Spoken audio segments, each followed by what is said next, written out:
Bonjour tout le monde, bienvenue sur cette vidéo. Si vous êtes là, j'imagine que c'est que vous allez être intéressé ou non justement par le GP Explorer. Et si j'en parle, c'est parce que c'est un événement qui concerne tous les créateurs de contenu. Moi, j'ai quand même 12 000 abonnés sur YouTube, donc je pense que c'est un peu cohérent de pouvoir en parler. Et donc, Squeezie a annoncé la création du GP Explorer 3. Ce sera donc, d'après lui, la dernière compétition qu'ils feront. Je pense que le principe et l'événement est peut-être à bout de souffle, ou alors ils ont peut-être peur justement d'en faire de trop, donc ils décident d'arrêter avant que ça commence à gonfler le public.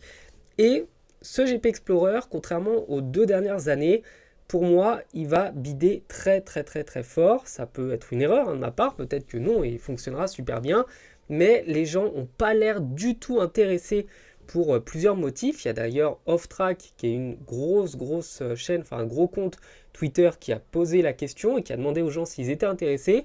Avec 16 000 votants, plus de 80% des gens disaient que ça ne les intéresserait pas. Et on sait très bien que Twitter, c'est là où on va retrouver généralement les gens qui suivent le plus les youtubeurs et les gens de Twitch qui seront justement présents à l'événement. Dans cette vidéo, je vais vous expliquer pourquoi il n'y a plus autant d'engouement autour du GP Explorer 3, alors qu'il y en avait quand même pas mal entre le premier et le deuxième. C'était deux événements qui avaient pété tous les scores sur Twitch. Et la première raison, c'est déjà l'absence des trois meilleurs pilotes, à savoir Despiello, Antoine Moustache et Sylvain Lévy, qui tous les trois ne sont pas invités à l'événement pour cette année. Il y avait de grandes chances que ça se batte, surtout entre Sylvain et Despiello, qui sont les deux plus gros passionnés de sport automobile de YouTube. Bon, il y a aussi Étienne Moustache qui est un gros passionné. Attention, c'est un crack. Mais ces trois-là ne sont pas là. On a aussi dans le même temps le Bouzeux qui ne sera pas là. Ça veut dire que les 3-4 meilleurs pilotes qui étaient là l'an dernier et il y a 2 ans ne seront pas présents. Donc ça va déjà retirer de l'engouement parce que la critique, c'est pas seulement le fait qu'ils ne soient pas là, mais la critique que les gens font, c'est le fait de n'avoir aucun passionné de sport automobile dans l'événement, alors que c'est quand même le plus gros événement sportif francophone de l'année. Attention. Évidemment que je compte pas le sport auto en général, mais je veux dire le plus gros événement sportif de Twitch de l'année. Attention, parce que quand même la France c'est quand même un pays de sport auto. Et ça fait que déjà pour cette raison-là, il y a moins d'engouement. Parce que les gens, ce qu'ils aimaient bien, outre le fait de voir leur youtubeur préféré faire de la course de voiture, c'était surtout d'avoir des passionnés, d'avoir des gens qui aiment les voitures, qui aiment profondément tout ce qui touche de près ou de loin à l'automobile, et de les voir piloter alors que justement ils ont des grosses connaissances théoriques, et je trouve ça quand même super cool de les avoir. On aurait été très heureux aussi d'avoir F1 à la loupe ou d'avoir le circuit. Typiquement, si on avait remplacé ces personnes-là, ces gros passionnés, par d'autres grosses chaînes YouTube autour du sport auto, on n'aurait rien dit. Mais là, il n'y a littéralement plus aucun passionné de sport automobile.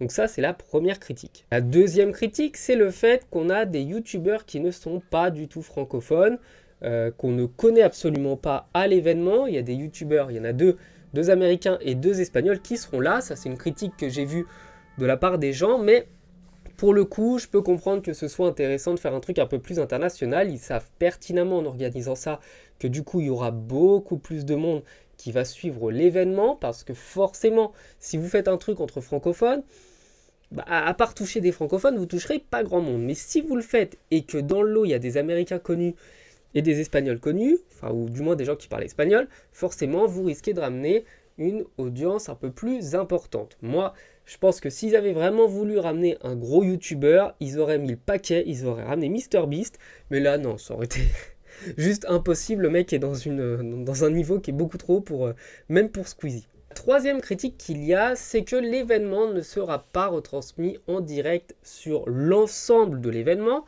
c'est-à-dire que les séances d'essai, on les aura pas, les séances de qualif, on les aura pas, la course sprint, on l'aura pas, la qualif sprint, on l'aura pas, on aura juste, entre guillemets, juste la course. Alors qu'il y a beaucoup d'autres événements qui pourraient justement ramener du monde et vraiment faire 2-3 journées entières à fond avec un Twitch qui fonctionne à mort. Là, il n'y aura que la course. Ça donne vraiment l'impression qu'en gros, soit vous pouvez venir et vous allez voir tout l'événement, soit c'est tant pis pour vous, vous aurez qu'un petit bout de l'événement. Et pour comparer un petit peu avec ce qui se fait en Formule 1, quand on regarde Canal+, on a les essais libres, on a les qualifs, course sprint, et les courses. On a tout. Là, on a une partie. Sachant que les années précédentes, on avait tout. Donc on avait vraiment du contenu, on avait de quoi se mettre de la course de voiture, des qualifs, de se mettre vraiment dans le truc. Là, on n'aura que la course. Donc malheureusement, c'est beaucoup moins intéressant. Et ça, c'est la troisième grosse critique qui revient.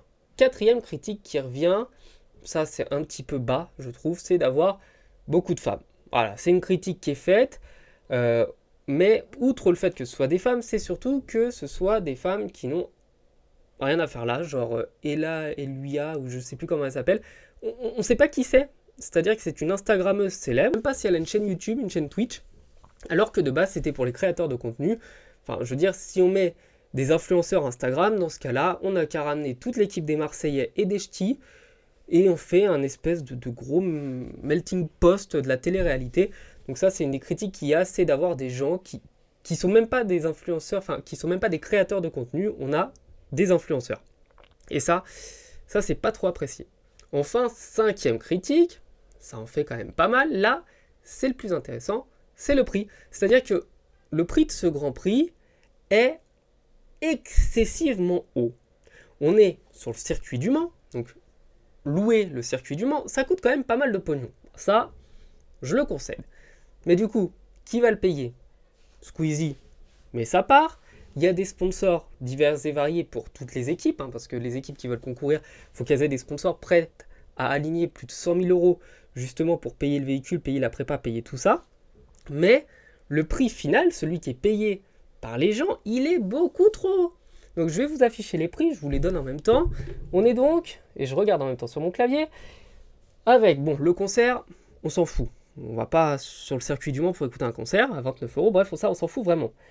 Après, si on veut assister et être là, dans l'enceinte de l'événement, par jour, ça vous coûtera 69 euros. C'est-à-dire que sur les 3 jours de Grand Prix, vous allez devoir sortir plus de 200-220 euros pour assister à l'événement. 220 euros, et je me suis dit, tiens, qu'est-ce que c'est le prix, par exemple, du Grand Prix du Mans ? Qui est exactement sur le même circuit, donc on ne peut pas dire qu'il y a des coûts en plus, puisque c'est le même circuit, sauf qu'en plus, le circuit du Mans, vous avez beaucoup plus d'écuries, vous avez beaucoup plus de commissaires de course, vous avez beaucoup plus de gens à accueillir, à recevoir, donc potentiellement, les coûts d'exploitation du circuit sont beaucoup plus hauts. Et là, quand on part sur les 24 heures du Mans, je vous l'affiche aussi à l'écran parce que je suis sympa, on est donc, déjà il y a des tarifs étudiants, ça c'est cool, et on est donc sur un plein tarif, entrée le dimanche, juste la course, à 73 euros, avec une entrée pour le week-end à 106 euros. Et si vous le faites avec Squeezie, vous en avez pour 140 euros, sachant que la course, là, aux 24 heures du Mans, c'est 24 heures de course. Donc grosso modo, vous voyez des bagnoles qui tournent et qui tournent et qui tournent pendant une journée entière. Là, la course ne va durer que 20 minutes. Donc pour 20 minutes, vous allez devoir payer minimum, si vous prenez juste l'entrée Grand Prix, 85 euros. Tandis que la même entrée est à 73 euros pour les 24 heures du Mans. Je comprends pas, en fait. Je comprends pas du tout. Sachant que l'an dernier, le GP Explorer, c'était 48 euros pour assister à la course. Là, Squeezie, il a quasiment doublé les prix. Alors, je veux bien que ça coûte cher à organiser, je l'entends. Mais moi, ce qui m'embarrasse, c'est que d'une, il y a des sponsors. De deux, vous êtes des riches. C'est-à-dire que ceux qui participent à ça, personne ne regardera ma vidéo, je vais bider sûrement. C'est des riches. C'est des riches. Je dis pas que c'est des bourgeois, des gens qui ont grandi dans l'opulence. C'est des gens qui se sont fait tout seuls. Attention, ils se sont fait tout seuls. Mais ils sont riches. Ils ont des millions d'euros chacun dans leur compte. Qu'ils arrêtent de faire semblant. Parce que moi, à ma hauteur, le mois où j'ai réussi à faire genre 500 000 vues, j'ai gagné 600 ou 700 euros. C'est-à-dire que eux qui font des mois à 20, 30, 40 millions de vues, ils gagnent des centaines de milliers d'euros par mois de chiffre d'affaires. Et même quand on leur retire les taxes, les impôts et tout ça, ils ont plein de thunes. Donc, c'est pas à leurs abonnés de devoir payer pour eux, sachant que eux, c'est un petit peu un délire de riches. Enfin, c'est pas comme organiser un match de foot. Là, ils se font plaisir, ils font mumuse dans des voitures, ils sont sur un circuit emblématique. Donc, il y a déjà les sponsors qui vont payer pour leur participation. Il y a déjà les fans qui vont payer pour les voir parce que vous pouvez être sûr que plein de gens vont venir parce que c'est Squeezie, etc. Et 3, ils ont de l'argent. Donc là, je trouve ça vraiment mesquin, en fait, de demander autant d'argent Et je trouve ça encore plus mesquin de ne même pas faire de tarif étudiant, alors que les 24 heures du Mans, ils le font. Si vous allez au Grand Prix de Spa en Formule 1, pour 200 €, vous allez passer le week-end à regarder de la Formule 1, je veux dire des vrais pilotes professionnels. Là, ils mettent les prix de la F1 sans la qualité de la F1 avec aucun à côté. Alors, c'est super sympa, il y a des baby-foot, il y a des billards, c'est cool, c'est trop bien. On se croirait vraiment dans un after-work au bureau, mais c'est trop, c'est de l'abus. Pour moi, c'est clairement de l'abus. Donc, vous l'aurez compris, moi, je ne suis pas du tout intéressé par le GP Explorer. J'ai regardé le premier, j'ai regardé le deuxième. Et si on avait eu des passionnés d'automobile, eh ben, j'aurais regardé, vraiment. Genre, j'aurais regardé. Là, il n'y a aucun YouTuber, aucun Twitcher, je ne sais pas si on dit comme ça, qui m'intéresse. C'est des gens qui ont l'air sympas, hein. Franchement, ça a l'air cool. Mais moi, quand je regarde de la Formule 1 ou des trucs comme ça, j'ai aussi envie de m'amuser. J'ai aussi envie de passer un bon moment. Et par exemple, pour prendre l'exemple du foot, qui est quand même le thème de ma chaîne, quand il y a des matchs caritatifs, on ne regarde pas pour le spectacle. Parce qu'on ne s'attend pas à avoir un spectacle non plus. Mais on est content de voir des humoristes, de voir des chanteurs, de voir des acteurs, des gens en fait qui sortent un petit peu de ce cadre-là. Mais si on n'avait que ça et qu'on n'avait aucun joueur de foot, personne ne regarderait. C'est-à-dire que ce qui intéresse, c'est oui l'événement sportif en soi, mais c'est aussi d'avoir des vrais spécialistes du domaine, dans le domaine. Alors que là, désolé, mais il n'y en a aucun qui connaît quoi que ce soit à une voiture. Enfin, peut-être qu'ils s'y connaissent très bien, mais il n'y en a aucun qui est passionné d'automobile. Enfin, voilà, moi je trouve ça... Enfin voilà, je trouve ça dommage. Donc je pense que les gens vont quand même s'amuser. J'espère que ceux qui iront au GP Explorer vont vraiment kiffer et vont se marrer. C'est une bonne chose qu'ils arrêtent, je pense, parce que le premier et le deuxième étaient très bien. Le troisième risque d'être celui de trop. C'est généralement ce qui se passe avec le troisième. Mais voilà, je vous souhaite de passer une bonne journée. Encore une fois, bravo à Squeezie quand même d'organiser un événement pareil tous les ans. C'est quand même un sacré truc. Mais je trouve ça dommage. Enfin, je trouve ça dommage pour quelques points qui ont été énoncés dans ma vidéo. De prendre de cette manière en fait les passionnés pour des pigeons et de prendre leurs fans pour des pigeons. C'est quand même pas joli. Bref, passez une bonne journée. Ciao.